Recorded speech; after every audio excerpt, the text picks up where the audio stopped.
নমস্কার, আমি মুকেশ সাউ। আবার বঙ্গের 5 কোটি সনাতনী ভাই বোনের জন্য নিজের একটা নতুন ভিডিও নিয়ে উপস্থিত হয়ে গেছি।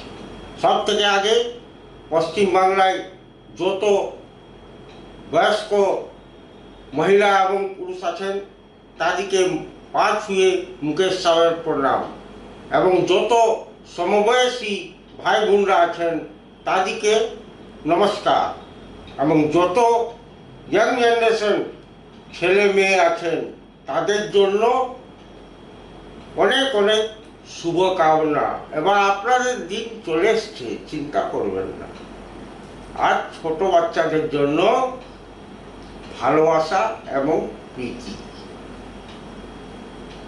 হ্যাঁ, বলছিলাম এই ভিডিওতে কি, দেখুন এ মমতা ব্যানার্জির মতো নির্লজ্জ পুরো ভারতবর্ষে কোনো সিএম ছিল না।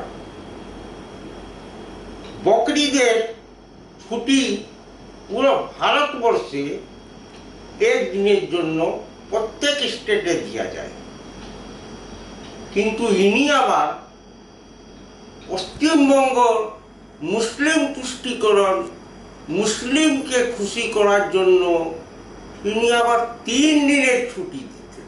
3 দিনের, মানে বাকি যত লোকজন আছে পশ্চিমবঙ্গে থাকনেওয়ালা, ওদের যাবতীয় যত সরকারি কাজ, কোনো কাজ করলে 3 দিনের জন্য কোনো কাজ করা যেতে না পারে। ওর জন্য 3 দিন আপনি ঘরে বসে থাকুন। 3 দিন আপনার কোনো সরকারি অফিস কার্যালয় খোলা থাকবে। কি মানসিকতা ছিল এই মহিলার!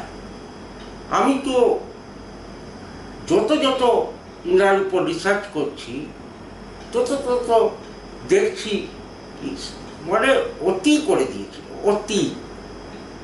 হয় দেখুন, আবার ভারতীয় জনতা পার্টির রাষ্ট্রবাদী সরকার পশ্চিমবাংলায় এলো, और सीएम माननीय शुभेंदु दा सब कैंसिल করে দিল। বলেন না, পুরো ভারতবর্ষে যখন 1 দিনের ছুটি দেওয়া যায়, তো পশ্চিমবাংলার মধ্যে 3 দিনের ছুটি আবার কেটে দেওয়া যাবে। এখানে কেবলমাত্র বকরিদের জন্য 28 তারিখ একদিন, 28 মে 2026 একদিনের জন্য পশ্চিমবাংলায় ছুটি থাকবে, আর সব অফিস খোলা থাকবে।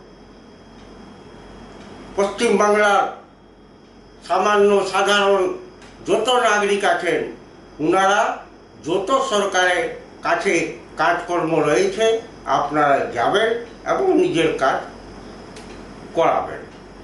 ওর জন্য 2 দিন এক্সট্রা আপনাকে ঘরে বসে থাকতে হবে।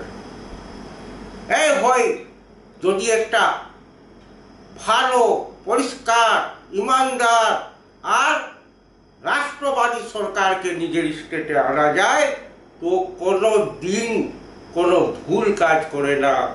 কোনো একটি সমাজ বা একটি বর্গ বা একটি জাতি বিশেষকে খুশ করার জন্য অনিয়ম, অনৈতিক কাজ কোনো দিনও করে না। এই জন্য আপনারা তো সব ভাই বোনরা মিলে নিয়ে এলেন ভারতীয় জনতা পার্টির সরকার, আর আপনি দেখছেন কি সিন চলছে। চারিদিকে 5 তলা, 7 তলা, 8 তলা, 3 তলা, 4 তলা বাড়ির উপর বুলডোজার চলছে। আজকেও এখন বুলডোজার চলছে কলকাতায়। ওই সোনা পপ্পু আর না কোন কোন সিন্ডিকেটের লোকরা 7 তলা বিল্ডিং বানিয়ে রেখেছে। তা তো আবার অ্যাপার্টমেন্ট, ফ্ল্যাট বিক্রি করার জন্য। আর জমিন কার? ভারত সরকার। এটাই তো চলছিল। এটাই তো ছিল সিন্ডিকেট রাজ, কিন্তু আর চলবে না, আপনারা চিন্তা করবেন না। এই বলেই আমি আজকের ভিডিও এখানেই শেষ করছি। আর আপনাদের থেকে অনুরোধ করছি, ইউটিউবে, ফেসবুকে এবং ইনস্টাতে আমার বেশি বেশি সাবস্ক্রাইব করুন, ফলো করুন, লাইক করুন এবং শেয়ার করুন। ভারত মাতা কি জয়, বন্দে মাতরম, জয় শ্রী রাম।